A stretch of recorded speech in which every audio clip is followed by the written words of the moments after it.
Well, good morning, everybody.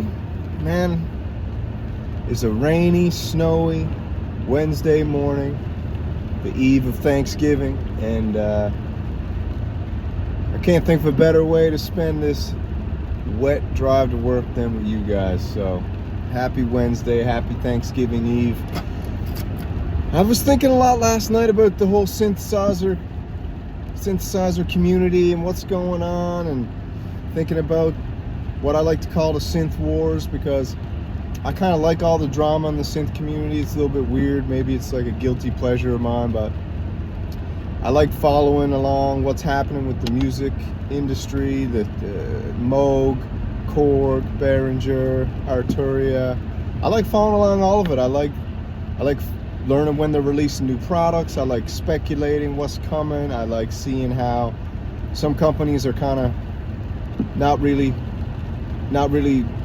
making much progress in their production area, or I mean even getting sold, like Moog. So, you know, I figured today we just talk a little bit about the synth wars.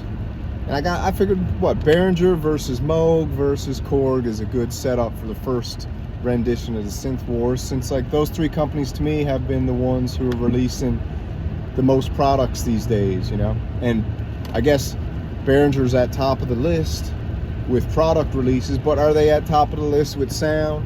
Are they at the top of the list with quality? I don't know. That's something maybe you guys can let me know what you think. But let's start off with Korg first, because Korg has, I want to say I'm a little disappointed in Korg a little bit, because I like Korg. I got the OP6, I got the Mod Wave, I got the Wave State, I got the Mini Log XD, and I got the Drum Log. So I got a little bit of a ecosystem of Korg going on in my studio, and I got the Mini Log XD up on the shelf. That one's just not, I'm not feeling it really that much these days. The OP6 is my favorite. The Mod Wave is cool, and the Wave State's awesome. It's an amazing little synthesizer. The thing is, the build quality is like, they're just plastic boxes, and I don't know, there's something about when you get a synthesizer, when it's got some weight to it, it makes you feel, and I think maybe that's what Moog does right. When you get a Moog synthesizer, you feel like you're carrying home an anvil or something, you know. Those things are very heavy. And Behringer, for what it's worth, for the price, they got some real high quality feeling instruments, you know. Yeah, maybe the knobs might be a little twiddly diddly, but I think it's good quality. And I think if we were like talking synth wars, Korg's got the lowest quality product coming out when it comes to feel. Now, I'm not saying it's low quality sound and everything, because I like it, but what is going on with Korg's marketing department these days, you know? They came out with that triple trifecta, and then they kind of, the Drum Log, I got the Drum Log, and I just can't really, the sound of it just doesn't got the big oomph. I'm thinking about trading it in for the TR8S or the TR6 maybe S. I don't know, what do you guys think? Do you think the TRS is better than the Drum Log? I don't know, but I got it. I'm trying to give it a fair shot because I love Korg. But after they came up with those two SEs, or three, did they come up with the Mod Wave SE now? I don't know, but they came up with the OP6 SE and the Wave State SE, and man, what a joke of a price tag on those two things. And I'm guessing a lot of people are saying they just came out and tried to make some money off the first release for the Korg fanboys, but that's way too expensive for those things, when they just literally put double the voices and then put them in a bigger case and came with it. I don't know, I just don't know. What do you think? I just think that was crazy, you know. And then they just came out with that Korg replay. I call it the repay, because are they really charging $1,000 for a sampler that is pretty much, you know, the Roland Siamese twin with a Korg Chaos pad, and they're going to charge you $1,000 for it? So I think Korg super fail on that. Maybe it sounds awesome, but I think when you can get the Roland SP404 Mark II for like $379, $399, you're not going to pay $1,000 for the Korg repay, Chaos repay, just for that little Chaos pad. Looks cool, but I don't know. And I don't know if it's going to have the sound. Oh, one cool thing about the Wave State that I got tipped off on, if you buy an equalizer pedal and you plug that into the Wave State and run the Wave State through the equalizer, apparently the output gets a lot more pop. So I'm thinking about picking up one of those Boss equalizer pedals and just trying that out. But so that's Korg. Korg is I'm not going to rank them yet, but Korg is, you know, not at the top tier when it comes to customer satisfaction at the moment. And that's what it's really all about, is customer satisfaction. That's one of the things. And then we got Moog. Moog's coming in. They just sold to In Music, so we're awaiting the big entry, or what do we want to say? We're waiting the big release party. You know, the big gender reveal of the new synthesizer at Moog.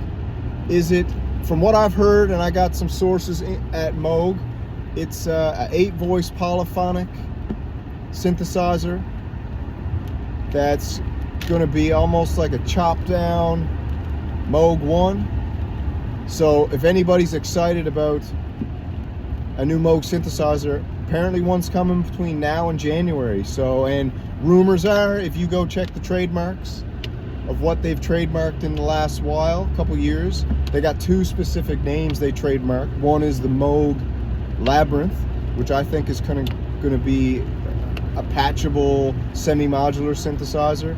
You know, you got the Mavis, you got the Grandmother, you got the Matriarch. I think the Labyrinth patch bay, that kind of makes sense to me. So maybe it's going to be a rendition of the Matriarch and the Grandmother and the Mavis and all that kind of put together. Or maybe they're just going to get rid of all their old stock and throw the DFAM, the Mother 32, and the Subharmonicon, throw all that in one synthesizer. Wouldn't that be amazing? You know, just put some keys on it, put those 3 across the top. Call it the Moog Labyrinth, that's cool. But the Moog Mirror is the other trademark that they got in there, and that's the 8-voice polyphonic beast. Gonna come with a screen, I think what they say, 3 or 4 VCOs. Patches, sortable patches, gonna come with preloaded patches, kind of like the Moog Sub Fatty. So I'm excited for that, but they're saying that thing's coming in at a price tag of $4,000 to $6,000. You know, and I thought Moog should have said, you know what, we're coming out with In Music, our first synthesizer. What do we need to do here? Okay, it seems that Behringer's really cutting into the market, and they're releasing synthesizers. I think they're up to 9 synthesizers this year. They might have released 7 to 9, something like that. You know, they got the Edge, they got the Kobol, they've got the minis that they dropped, the 2 or 3 minis they dropped, the JT4000, and so that they're really doing a lot when it comes to product releases and customer satisfaction. So Moog, I thought they would come out with something under sub 1,000, or to be honest, maybe they got to satisfy the Moog fans, the super fans, you know, who've been with Moog since day one. Maybe they come out with the Moog Mirror, the 8-voice polyphonic, and then they also simultaneously release a product that brings in new customers. Because I guess if you come with In Music, do you want to bring in new customers? Are you trying to re-release a Moog synthesizer with the same build quality as you did before? Because they said they're going to keep their flagship synths assembled in Asheville, North Carolina, but produced in Taiwan, China, wherever. And then the rest of the synthesizers that they come out with are going to be all manufactured and assembled over in Asia, which is cool too. You know my thoughts on Asia. I love Asian products. I think they're awesome. Although I just got tipped off to this weird website. Some missus at work was like, you got to try this website. And I was like, what website is that? And she's like, Temu. I just got this for like nothing. It cost me $10. I was like, all right, give me the link. Let me check it out. So I ordered 2 pairs of boots and a sweatshirt from Temu, and they showed up last night. I opened the bag. I almost passed out from the smell. I don't know what they were like. They must have come right out of the factory in China, and the smell was crazy.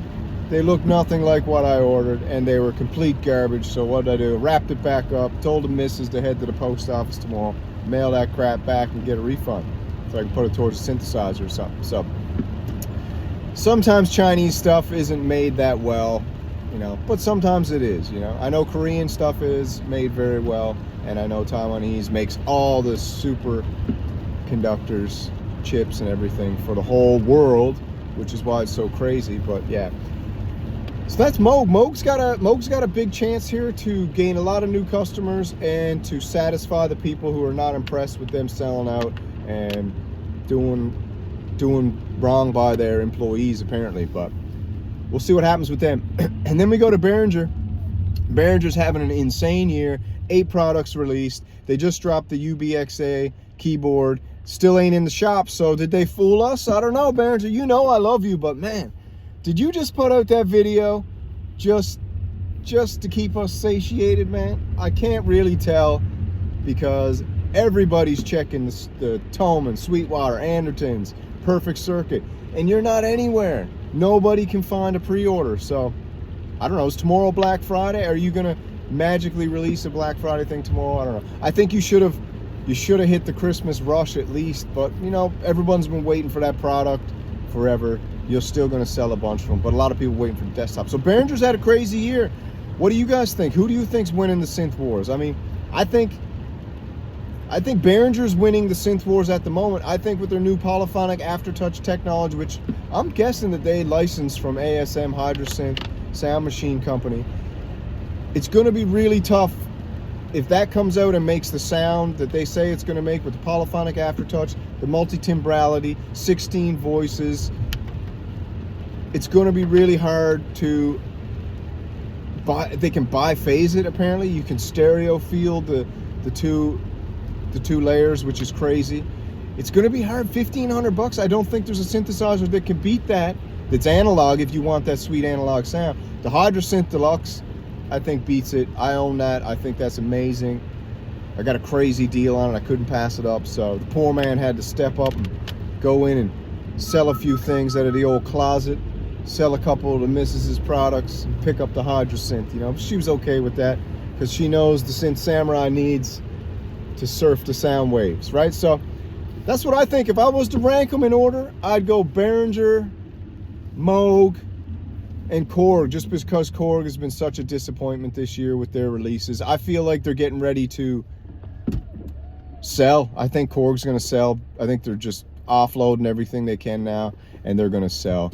You know, maybe they'll sell to Roland, maybe they'll sell to InMusic, maybe they'll sell to Music Tribe, but they got to get rid of their whole marketing department, and they got to do something better.